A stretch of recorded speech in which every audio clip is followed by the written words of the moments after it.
ரொம்ப அடிக்கப்பட்டிருப்பாங்க. எதுல அப்படின்னு சொன்னா, யாராவது ஒருத்தர் பாசமா பேசின உடனே விழுகிற ஒரு கேரக்டர் இருக்குன்னு வச்சுக்கோங்களேன்.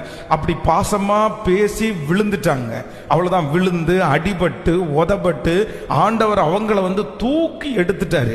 இப்ப தூக்கி எடுத்து ஒரு 5 வருஷம் யாரையுமே நம்ப கூடாது, எல்லாருடைய பாசமும் மோசமானது, நான் இந்த மாதிரி இனி செய்ய மாட்டேன், இனி யார்கிட்டையும் ஏமாற மாட்டேன் அப்படின்னு ஒரு தீர்மானம் எடுப்பாங்க. ஆனா ஒரு 5 இயர்ஸ் தாண்டின உடனே பாருங்களேன், அதே போல ஒரு போராட்டம் நிற்கும். அதே போல ஒரு பர்சன் நிற்பாங்க. அதுபோல ஒரு நபர் நிற்பாங்க. உடனே அவங்களுடைய மனசு என்ன பண்ணும்னா, திரும்பவும் அப்படியே விழுகைக்கு நேராய் போகும். ஆண்டவர் இன்றைக்கு இந்த உபவாச ஜெபத்தில் யாரையோ ஒருத்தரை எச்சரிக்கிறார்.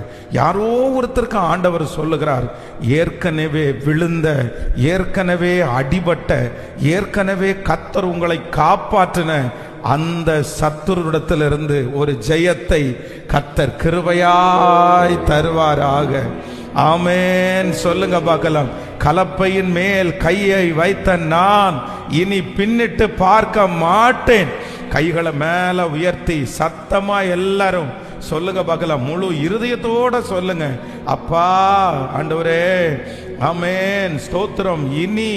இனி அந்த காரியத்தை நாங்கள் செய்யாதபடிக்கு ஸ்தோத்திரம். கர்த்தர் எங்களை கிருபையாய் காப்பாற்றுவாராக, கிருபையாய் காப்பாற்றுவாராக.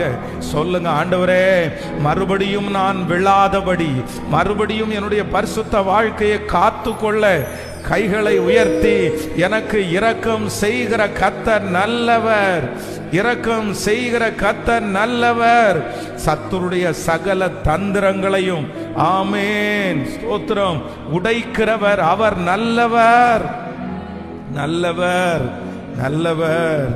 ஹல்லேலூயா. எத்தனை பேர் ஆமோதிக்கிறீர்கள்? ஆமென் சொல்லுங்கள். அப்போ சத்துருடைய தந்திரம் என்ன அப்படின்னு சொன்னா, மறுபடியும் மறுபடியும் மறுபடியும் ஒரே வீக்னஸ் நமக்குள்ள வச்சு, அதற்கு பிறகு அதன் வழியிலே நம்மளை கொண்டு போகிறவன் தான் சத்துரு.